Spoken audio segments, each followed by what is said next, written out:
भक्ति की महिमा। राजा अम्बरीश इक्ष्वाकु वंश के एक अत्यंत धर्मात्मा, सत्यनिष्ठ और भगवान विष्णु के परम भक्त थे। वे प्रतिदिन उपवास, दान, पूजा और विष्णु सेवा करते थे। उनकी पत्नी का नाम माधवी था।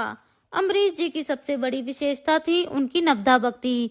श्रवण, कीर्तन, स्मरण, पाद सेवन, अर्चन, वंदन, दास्य, सांख्य और आत्मनिवेदन। उन्हें धन और राज्य का कोई लालच नहीं था। दुर्वासा ऋषि अपने तेज और क्रोध के लिए बड़े प्रसिद्ध थे।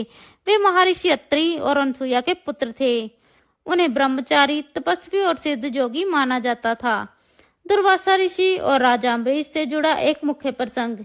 एक बार राजा अम्बरीश ने एकादशी का व्रत रखा।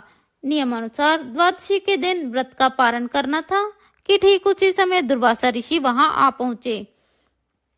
अम्बरीश जी ने अत्यंत आदर से ऋषि का स्वागत किया और कहा, आपके आगमन से मेरा व्रत सफल हुआ। आप भोजन करें, तब मैं व्रत का पारण करूंगा। दुर्वासा ऋषि स्नान करने यमुना जी गए और बहुत देर लगा दी। अब राजा के सामने एक समस्या खड़ी हो गई।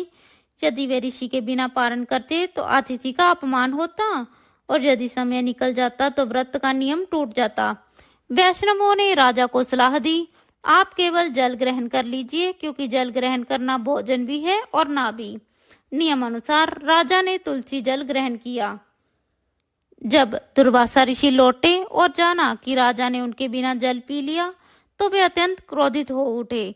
उन्होंने कहा, तूने मेरा अपमान किया, मेरे बिना पारण किया, अब इसका दंड भुगत। क्रोधित होकर उन्होंने एक क्रूर राक्षस उत्पन्न किया, जो राजा अम्बरीश को मारने के लिए दौड़ा। अम्बरीश जी शांत खड़े रहे, भगवान का स्मरण करते रहे। तभी भगवान विष्णु का सुदर्शन चक्र प्रकट हुआ और उस क्रूर राक्षस का नाश कर दिया। फिर सुदर्शन चक्र दुर्वासा ऋषि की ओर बढ़ा।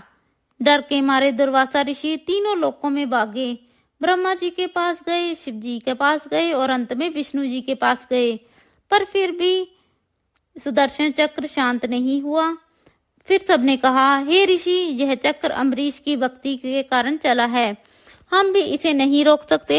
तुम्हें स्वयं अम्बरीश से ही क्षमा मांगनी होगी। दुर्वासा ऋषि थके हारे अम्बरीश जी के पास पहुंचे और कहा, राजन, मुझे क्षमा कर दीजिए, केवल आपकी कृपा से ही सुदर्शन चक्र शांत होगा। राजा अम्बरीश ने विनम्रता से कहा, ऋषिवर, मैंने आपको आतिथ्य देने की इच्छा की थी, अपराध मेरा नहीं था। फिर भी यदि मेरे पुण्य से ये शांत हो तो ऐसा ही हो। जो ही अम्बरीश जी ने मन में प्रार्थना की, सुदर्शन चक्र शांत हो गया। इसके बाद दुर्वासा ऋषि ने राजा की महानता को स्वीकार किया और कहा, आप सचमुच विष्णु के परम भक्त हैं। आपके समान क्षमाशील और भक्तिवान कोई नहीं। राजा अम्बरीश ने भी उनका आदर किया और तभी भोजन कर पारण किया। राजा अम्बरीश ने व्रत नहीं तोड़ा और ना ही आतिथ्य का अनादर किया। व्रत और उपवास अपने समय अनुसार ही पालन और पारण किए जाते हैं। हमारी भक्ति में इतनी शक्ति है कि हमारे लिए भगवान को आना ही पड़ता है।